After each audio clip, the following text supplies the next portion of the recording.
শুভ সকাল বন্ধুরা। আজ বানাবো টিফিনে পেঁপে আলু দিয়ে তরকারি আর হলো রুটি। আশা করছি সবাই ভালো আছো, আমিও ভালো আছি। চলো তাহলে দেখতে থাকবো আমি কিভাবে পেঁপে আলুর তরকারিটা বানাচ্ছি। তাহলে দেখতেই পাচ্ছ আমি পেঁপেটাকে কেটে নিলাম আর বীজগুলো ছাড়িয়ে নিচ্ছি, আর হলো জায়গাটা ভালো করে পরিষ্কার করে নিচ্ছি। অনেকেই বলে যে পেঁপের তরকারি ভালো লাগে না, কিন্তু আমার খুব ভালো লাগে জানো। পেঁপের তরকারিটা যদি ওইভাবে বানানো যায় ভালো করে, তাহলে ঠিকই ভালো লাগে। বলো তোমরা কে কীভাবে বানাও আমাকে জানিও। আমি একটু পেঁয়াজ রসুন দিয়ে মানে মাংসর মতো করে একটু ওরকম করেই বানাই। ওটা বানালে মানে রুটি টুটির সাথে খেতে ভালো লাগে। পেঁপেটা এখন ছাড়িয়ে নিলাম, আলুটাও ছাড়িয়ে নিলাম। এখন গরম জলে একটু সিদ্ধ করে নেব সবগুলো দিয়ে। আর কাজ করার সাথে সাথে যদি জায়গাটা পরিষ্কার করা হয় তাহলে দেখতেও ভালো লাগে বলো। আমি কাজের সাথে সাথে সব কিছু একবারে সব পরিষ্কার করে তারপরে রান্না বসাই। এই তো এখন ডুমো ডুমো করে কেটে নিচ্ছি। কেটে নিয়ে এখন এটাকে গরম জলে একটু সেদ্ধ করে নেব।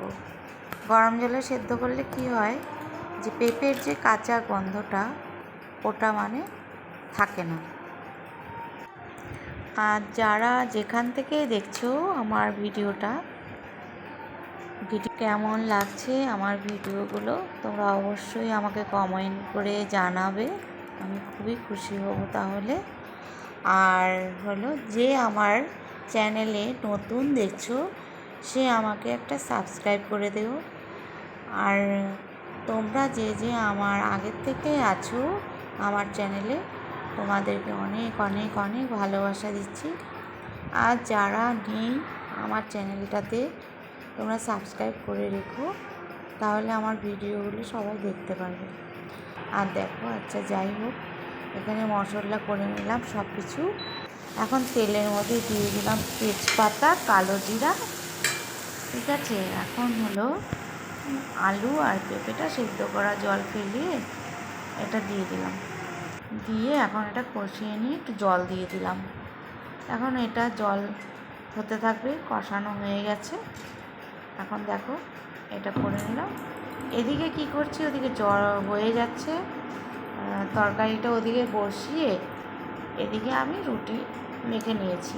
মেখে নিয়ে এখন রুটিটা বেলেও নিলাম।